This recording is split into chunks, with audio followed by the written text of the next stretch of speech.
మీరిప్పుడు ఈ వీడియోని చూస్తున్నప్పుడు కొంచెం ప్రైవేట్గా ఫీల్ అవుతూ ఉండొచ్చు. ఎందుకంటే మీరు మీ ఇంట్లో కావచ్చు, లేదా మీ ఆఫీస్లో కావచ్చు, మీ కాలేజీలో కావచ్చు, ఏదో ఒక చోట ఒక్కరే కూర్చొని ఈ వీడియోని చూస్తూ ఉండొచ్చు. అంటే మీకు కొంత ప్రైవసీ అనేది ఉంది. కానీ ఒకవేళ మిమ్మల్ని సడన్గా ఇక్కడ మాయం చేసి ఈ ప్రపంచంలోకెల్లా అత్యంత క్రౌడెస్ట్ సిటీలోకి తీసుకొని వెళ్ళి అసలు ప్రైవసీ అనే పదానికి అర్థమే తెలియని ఆ ప్రదేశానికి గనక తీసుకొని వెళ్ళి అక్కడ నివసించాలి అని మిమ్మల్ని గనక ఫోర్స్ చేసినట్టయితే మీరేం చేస్తారు? మీ జీవితం చాలా ఘోరంగా మారిపోతుంది. ప్రస్తుతం ఈ భూమి మీద అత్యంత తక్కువ ప్రదేశంలో అత్యంత ఎక్కువ మంది నివసిస్తున్న ప్రాంతం ఎక్కడుందో తెలుసా? మన ఇండియాలోని ముంబైలోని ధారావి స్లమ్స్. ఈ ధారావి స్లమ్స్లో దాదాపుగా 7 లక్షల మంది ప్రజలు నివసిస్తూ ఉన్నారు. కానీ అదంతా కూడా కేవలం 2 చదరపు కిలోమీటర్ల ప్రాంతంలో మాత్రమే. అంటే మొత్తం అలాస్కాలో ఉన్న పాపులేషన్ అంతా కేవలం ఆ 2 చదరపు కిలోమీటర్ల ప్రాంతంలో ఉంటుందన్నమాట. ధారావిలో జీవితం అనేది చాలా కష్టంగా ఉంటుంది. కానీ అలాగని ఈ ప్రపంచంలోకెల్లా అత్యంత రద్దీగా అత్యంత ఎక్కువ మంది ప్రజలు ఒకే చోట నివసిస్తూ ఉండే ప్రాంతం ధారావి కాదు. మానవ చరిత్రలో అలాంటి ప్రదేశం మరొకటి ఉంది. మీరు దాన్ని చేరుకోవాలి అనుకుంటే 1993 వరకు టైం ట్రావెల్ చేసి కాలంలో వెనక్కి వెళ్ళాలి. ఎందుకంటే ఈ భూమి మీద అత్యంత తక్కువ ప్రాంతంలో అత్యంత ఎక్కువ మంది ప్రజలు నివసిస్తూ ఉన్న ప్రాంతం ఏదో తెలుసా? హాంకాంగ్లోని కౌలూన్ వాల్డ్ సిటీ. ఈ సిటీకి సిటీ ఆఫ్ అనార్చీ అని, సిటీ ఆఫ్ డార్క్నెస్ అని కూడా పేర్లు ఉన్నాయి. దీని గురించి పూర్తిగా తెలుసుకోవాలంటే మనం ముందుగా ఏదైనా ఒక పెద్ద నగరంతో కంపేర్ చేసుకోవాల్సి ఉంటుంది. ఉదాహరణకి న్యూయార్క్ నగరాన్నే తీసుకుందాం. ఈ న్యూయార్క్ నగరంలో ప్రతి చదరపు కిలోమీటర్కి కేవలం 10,430 మంది ప్రజలు మాత్రమే నివసిస్తూ ఉంటారు. ధారావిలో ఒక చదరపు కిలోమీటర్కి 2,77,000 మంది ప్రజలు నివసిస్తూ ఉంటారు.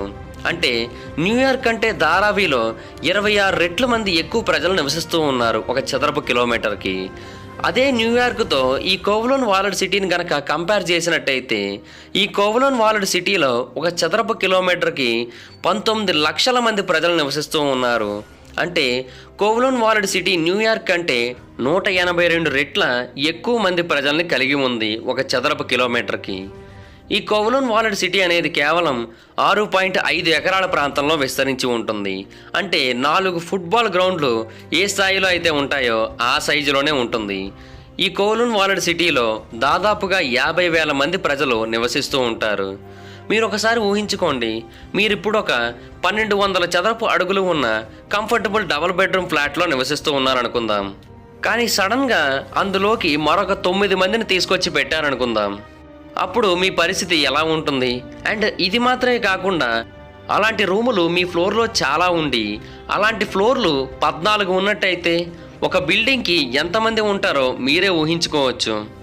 అలాంటి కొన్ని వందల బిల్డింగులు ఒకదానితో ఒకటి అతుక్కొని గనక ఉంచినట్టయితే కొన్ని వందల సంఖ్యలో ఉన్న బిల్డింగ్స్ అన్నీ కూడా కేవలం ఆ 4 ఫుట్బాల్ ఫీల్డ్ల ప్రాంతంలో ఏర్పాటు చేసినట్టయితే మనిషికి జీవించడం అనేది చాలా కష్టమవుతుంది. ఒక మనిషికి మరొక మనిషి చాలా క్లోజ్గా ఉంటాడు. ఈ కౌలూన్ వాల్డ్ సిటీలోని ఒక మనిషి మరొక మనిషి దగ్గరికి వెళ్ళాలంటే వాళ్ళింటి మెట్లు దిగి మళ్ళీ వేరే ఇంటి మెట్లు ఎక్కాల్సిన అవసరం లేదు. వీళ్ళింటి మేడ మీదకి వెళితే ఆ మేడ మీద నుంచి వేరే వాళ్ళ మేడ మీదకి వెళ్ళిపోవచ్చు.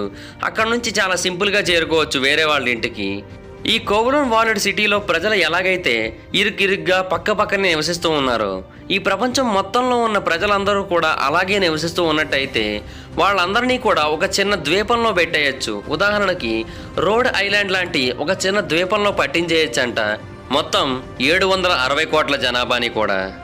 ఈ కౌలూన్ వాల్డ్ సిటీలో మనకి చాలామంది డెంటిస్టులు, కొంతమంది డాక్టర్స్ కూడా కనిపిస్తూ ఉంటారు. కానీ వాళ్ళకి ఎవరికి కూడా అఫీషియల్గా ఆపరేటింగ్ లైసెన్స్లు అనేవి లేవు. అంటే వాళ్ళు డాక్టర్లో డెంటిస్ట్లో కాదో కూడా మనకు తెలియదు. కానీ మనం మాత్రం పన్నుకు సంబంధించి ఏదైనా ప్రాబ్లం వస్తే డెంటిస్ట్ దగ్గరికి, ఒంటికి సంబంధించి ఏదైనా ప్రాబ్లమ్స్ వస్తే డాక్టర్స్ దగ్గరికి వెళుతూ ఉంటాం. కానీ వాళ్ళు డాక్టర్లో కాదో తెలియదు. వాళ్ళు ఏ మెడిసిన్స్ ఇస్తే అవే వేసుకోవాల్సి ఉంటుంది మనం. అక్కడ కొన్ని రెస్టారెంట్స్ కూడా ఉంటాయి.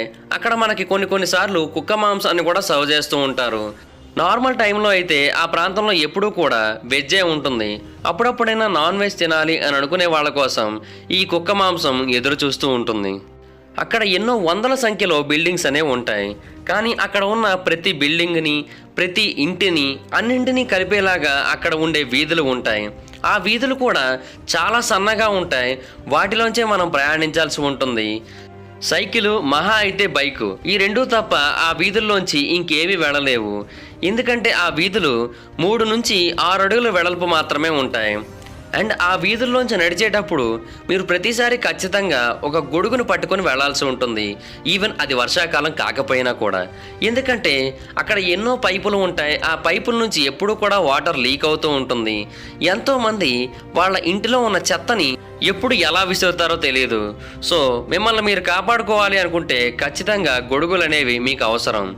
అండ్ ఆ వీధులన్నీ కూడా ఆల్మోస్ట్ చీకటిగానే ఉంటాయి. ఎందుకంటే మొత్తం బిల్డింగ్లు అన్నీ కూడా 14 ఫ్లోర్లలోనే ఉంటాయి. సో ఆ 14 ఫ్లోర్ల బిల్డింగులు అక్కడ ఉన్న వీధుల్లోకి సన్లైట్ని రాకుండా బ్లాక్ చేసేస్తూ ఉంటాయి. ఈ ప్రాంతంలో ఇంతమంది మనుషులు నివసిస్తున్నప్పటికీ కూడా ఇక్కడ ఎలాంటి అఫీషియల్ గవర్నమెంట్ సర్వీసెస్ లేవు. ఈవెన్ గవర్నమెంట్ లాస్ కూడా ఇక్కడ అప్లై అవ్వవు. అందుకనే దీనికి సిటీ ఆఫ్ అనార్చీ అని పేరు పెట్టారు. ఈ ప్రాంతంలో మొదట పాపులేషన్ 100తో మొదలైంది. ఆ తర్వాత అది 1000గా మారింది. ఆ తర్వాత కొన్ని వేల సంఖ్యకు చేరుకుంది. అయినప్పటికీ కూడా బ్రిటిష్ మరియు చైనీస్ గవర్నమెంట్స్ ఈ సిటీ విషయంలో అసలు ఇన్వాల్వ్ కాదలుచుకోలేదు. ఎందుకంటే ఆ సిటీని ఎంత కంట్రోల్ చేయాలని ట్రై చేసినా కూడా వాళ్ళ వల్ల కావట్లేదు. ఎంతోమంది డెంటిస్టులు అని చెప్పి వస్తున్నారు. కొంతమంది ఏమో హోటల్స్లో కుక్క మాంసాన్ని సర్వ్ చేస్తూ ఉన్నారు. వాటిలో దేనికి కూడా అఫీషియల్గా పర్మిషన్స్ లేవు.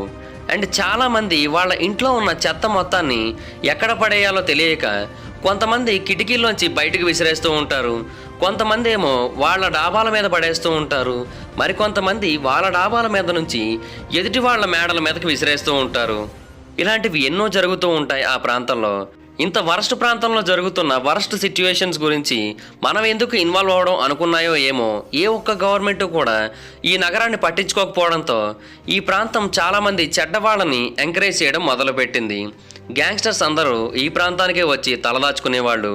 Drug dealers, sex workers, dog eaters, refugees ఎంతోమంది ఈ ప్రాంతానికి రావడం మొదలుపెట్టారు. ఇక్కడ ఉన్నవాళ్ళు ఎంత మంచివాళ్ళంటే ఎంతమంది వచ్చినా సరే కాదనరు. ఎంతమందినైనా సరే వాళ్ళ రూముల్లో కుక్కేస్తూ ఉంటారు. ఈ సిటీలో ఓపియం కూడా చాలా ఎక్కువగా స్మగుల్ అవుతూ వచ్చేది. అండ్ అంతేకాకుండా ఎన్నో స్టెరాయిడ్స్ని కూడా ఈ ప్రాంతం నుంచే మిగతా నగరాలకి పంపించేవారు. అందువల్ల ఈ ప్రాంతం డ్రగ్ డీలర్స్కి పెట్టింది పేరుగా మారిపోయింది. అండ్ ఈ ప్రాంతానికి పోలీసులు కూడా రావడానికి చాలా భయపడతారు. ఎందుకంటే సింగిల్గా ఒక పోలీస్ గనక దీనిలోకి ఎంటర్ అయినట్టయితే అతను ప్రాణాలతో మళ్ళీ బయటికి వెళ్ళడు. అందుకని ఎప్పుడైనా పోలీసులు రావాలి అనుకుంటే గ్రూపులుగా మాత్రమే వస్తారు. సో అందువల్ల మీరు ఈ ప్రాంతానికి వెళ్ళి 911 కాల్ చేసినా లేదా చైనీస్ గవర్నమెంట్ కాల్ చేసినా కూడా మీకు ఎలాంటి రెస్పాన్సు రాదు. ఇక్కడ ఒక పర్సన్ రెంట్ కింద 35 హాంకాంగ్ డాలర్స్ లేదా $5 పే చేస్తాడు. అంటే మన కరెన్సీలో 350 రూపాయలు. వాళ్ళకి 40 చదరపు అడుగుల విస్తీర్ణం ఉన్న ఒక రూమ్ని ఇస్తారు. ఆ రూములో ఒక మనిషి మాత్రమే పడుకోగలడు. పక్కన ఒక 10-12 గిన్నెలు మాత్రమే పెట్టుకోగలడు. అంతే ఉంటుంది ఆ రూము. అలాంటి రూములు ఇంకెన్నో ఉంటాయి. వాటిలో కొన్ని వేల మంది పక్కనే నివసిస్తూ ఉంటారు. అండ్ అవన్నీ కూడా 14 అంతస్తుల బిల్డింగులే. సుమారుగా 500 బిల్డింగ్స్ ఆ సిటీలో ఉన్నాయి. కానీ వాటిలో దేనికి కూడా లైసెన్స్ లేదు. అండ్ అంతేకాకుండా వాటిని కట్టేటప్పుడు ఒక ఆర్కిటెక్ట్ని కానీ ఒక ఇంజనీర్ని కానీ ఎవరిని సంప్రదించకుండా వాళ్ళకి ఇష్టం వచ్చినట్టు కట్టేశారు. వాటిలో ప్లంబింగ్ మరియు సువేజ్ ఫెసిలిటీస్ అనేవి అస్సలు లేవు. అక్కడక్కడ మెటల్ ఫ్యాబ్రికేషన్ వర్క్స్ మాత్రమే చేశారు. ఎందుకంటే వెంటనే కుప్పకూలిపోకుండా ఉండడం కోసం. అది కూడా 5వ ఫ్లోర్లో ఒకసారి చేస్తే మళ్ళీ 12వ ఫ్లోర్లో ఒకసారి చేస్తారు. సో ఇలాగే ఉంటుంది అక్కడ సిచ్యువేషన్. వీధులన్నీ కూడా ఎప్పుడు మురుగునీటితో నిండిపోయి ఉంటాయి. అక్కడ ఉన్న వీధులన్నీ కూడా ఏ టైం అయినా కూడా చీకటితోనే నిండి ఉంటాయి. ఎందుకంటే బిల్డింగ్కి మధ్య కూడా మెట్లుంటాయి, మధ్య కూడా వైర్లు ఉంటాయి. ఆ వైర్లు, ఈ బిల్డింగ్లు, ఆ మెట్లు అన్నీ కలిసి అసలు లైటింగ్ని ఆ వీధుల్లోకి రానివ్వకుండా చేస్తాయి. ఈ వాల్డ్ సిటీని జూమ్ అవుట్ చేసి చూస్తే మనకి మధ్యలో ఒక ఖాళీ స్థలం అనేది కనిపిస్తుంది కదా, అది అక్కడ ఉన్న కోర్టియార్డ్. ఆ ప్రాంతంలో ప్రతిరోజు కూడా చాలామంది గ్యాదర్ అయ్యి ముచ్చట్లు చెప్పుకుంటూ ఉంటారు. ఆ ఒక ప్రాంతంలోకి సూర్యుడికి రావడానికి పర్మిషన్ ఉంది. అందుకనే అప్పుడప్పుడు ఆ ప్రాంతానికి వచ్చి వెళ్ళిపోతూ ఉంటాడు సూర్యుడు. వాళ్ళ బిల్డింగుల మేడ మీద చెత్తని పడేస్తూ ఉంటారు కదా, సో ఎవరు వాటిని చూడరలే అనుకునేవారు వాళ్ళు. కానీ అక్కడికి దగ్గరలోనే ఒక అంతర్జాతీయ విమానాశ్రయం ఉంది. ఆ విమానాశ్రయం నుంచి ప్రతిరోజు ఎన్నో విమానాలు ఈ వాల్డ్ సిటీ మీదగానే ప్రయాణిస్తూ ఉంటాయి. దాని పేరు కైటాక్ ఎయిర్పోర్ట్. ఆ విమానాలలో ప్రయాణిస్తున్న వాళ్ళందరికీ కూడా ఈ సిటీ చాలా చండాలంగా కనిపిస్తూ ఉండేది. అండ్ ఆ విమానాల కారణంగా ఈ నగరంలో నివసించే వాళ్ళకి సౌండ్ పొల్యూషన్ కూడా చాలా ఎక్కువగా ఉండేది. బట్ వాళ్ళు చేసేది ఏమీ లేక అక్కడే నివసిస్తూ ఉండేవారు. యాక్చువల్గా ఈ సిటీలో మొదట కేవలం కొన్ని చిన్న చిన్న క్యాంపుల్ని మాత్రమే ఏర్పాటు చేశారు. ఆ తర్వాత చిన్న చిన్న ఇళ్ళు కట్టుకున్నారు. ఆ తర్వాత పెద్ద పెద్ద ఇళ్ళు కట్టుకున్నారు. ఆ తర్వాత స్థలం అనేది సరిపోకపోవడంతో ఫ్లోర్ మీద ఫ్లోర్ కట్టి అలాగా 14 ఫ్లోర్ల వరకు తీసుకొచ్చారు. కానీ అంతకు మించి ఏ బిల్డింగ్ మీద కూడా ఎక్కువ కట్టలేదు. దానికి కారణం ఏంటి అంటే 14 ఫ్లోర్ల కంటే ఎక్కువ కనుక కట్టినట్టయితే వాళ్ళ నగరం మీద నుంచి వెళ్తున్న విమానాలు ఆ బిల్డింగ్లను గుద్దుకుని వాళ్ళందరినీ చంపేసే అవకాశం ఉందని వాళ్ళకి అర్థమైంది. సో అందుకని వాళ్ళు 14 ఫ్లోర్ల మించి ఎప్పుడూ కూడా కట్టలేదు. కానీ ఈ నగరం చాలా ఘోరంగా ఉంటుంది. విపరీతమైన సౌండ్ పొల్యూషన్ కలిగి ఉంటుంది. చాలా చెత్తతో నిండి ఉంటుంది. కానీ ప్రతి ఏడాది ఎంతోమంది కొత్త వాళ్ళు ఇందులోకి వచ్చి జాయిన్ అవుతూ ఉండేవారు. సో అందువల్ల ఆ ప్రాంతంలో ఉండేవాళ్ళు అలాగ ఉండడానికే ఇష్టపడ్డారు. మనం ఈ ప్రాంతాన్ని చూడాలనుకుంటే హాంకాంగ్కి వెళ్ళాలి. కానీ ఇప్పుడు కాదు, 1990ల కాలంలోకి టైం ట్రావెల్ చేసి వెళ్ళాలి. ఎందుకంటే ఈ నగరాన్ని హాంకాంగ్ గవర్నమెంట్ 1994లో పూర్తిగా కూల్చేసింది. ఎందుకంటే ఈ నగరాన్ని అసలు వాళ్ళు హ్యాండిల్ చేయలేకపోతున్నారు కాబట్టి.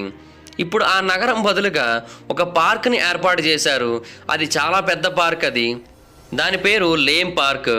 సో ఒకప్పుడు 50,000 మంది నివసిస్తున్న ఆ ప్రాంతంలో ఇప్పుడు దాదాపుగా 5,000 చెట్లు నివసిస్తూ ఉన్నాయి.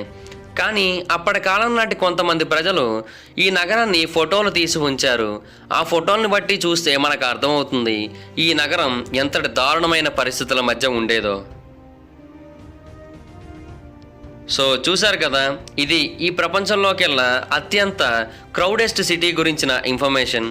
ఈ వీడియో గురించి మీ ఫ్రెండ్స్కి, ఫ్యామిలీ మెంబర్స్కి షేర్ చేయడం మాత్రం మర్చిపోవద్దు. ఈ వీడియో నచ్చినట్టయితే లైక్ చేయండి, వీడియోని షేర్ చేయండి, మా ఛానల్ని సబ్స్క్రైబ్ చేసుకోండి, పక్కనే ఉన్న బెల్ ఐకాన్ క్లిక్ చేయండి.